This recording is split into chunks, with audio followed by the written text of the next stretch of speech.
দ্বিতীয় দিনের মধ্যে ইউক্রেনে হামলা অব্যাহত রেখেছে রাশিয়া। অভিযানে এই পর্যন্ত সেনাসহ অন্তত ১৩৭ জন প্রাণ হারিয়েছেন। দেশটির প্রেসিডেন্ট ভলোদিমির জেলেনস্কি নিজেই এই তথ্য নিশ্চিত করেছেন। তার দাবি, বিভিন্ন স্থানে রুশ বাহিনীর সাথে চলছে তুমুল লড়াই, যাতে আহত ৩ শতাধিক সেনা সদস্য। তাছাড়া পুরো ইউক্রেনেই বিভিন্ন লক্ষ্যবস্তুতে হামলা চালাচ্ছে রুশ বাহিনী। জেলেনস্কি বলেন, স্থল, নৌ, আকাশ ৩ পথেই চলছে অভিযান। কিয়েভের দাবি, পাল্টা অভিযানে রাশিয়ার ৩০টি ট্যাঙ্ক এবং ৫টি যুদ্ধবিমান ধ্বংস করেছে তারা। প্রতিরোধ লড়াইয়ে যোগ দিতে ইউক্রেনের সব বাসিন্দাকে আহ্বান জানিয়েছেন প্রেসিডেন্ট। প্রথম দিনেই ইউক্রেনের ৮৩টি সামরিক স্থাপনা ধ্বংস করা হচ্ছে এমন দাবি ক্রেমলিন। জাতিসংঘ বলছে, জীবন বাঁচাতে কমপক্ষে ১ লাখ মানুষ ঘরবাড়ি ছেড়েছে।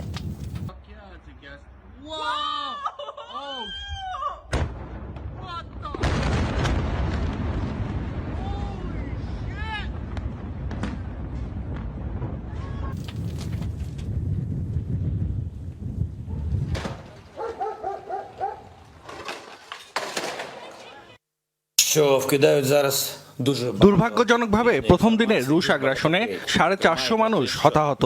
ভুয়া তথ্য ছড়ানো হচ্ছে জেলেনস্কি পালিয়ে গেছে। তাদের বলবো, নিজ জনগণের সাথেই কিয়েভেই রয়েছি আমি, কারণ আমি শত্রুপক্ষের অন্যতম টার্গেট। তাদের লক্ষ্য রাজনৈতিকভাবে ইউক্রেনকে ধ্বংস করা। একটা বড় মালহামা হবে পৃথিবীতে, মহাযুদ্ধ।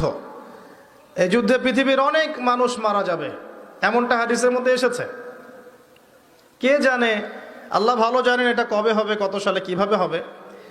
এই যে এখন দেখছেন রাশিয়া ইউক্রেন ন্যাটোর সাথে একটা কনফ্লিক্ট চলছে, আল্লাহ ভালো জানেন এমন হতেও পারে এটাই সেই পারমাণবিক যুদ্ধের সূচনা। আল্লাহু আ'লাম।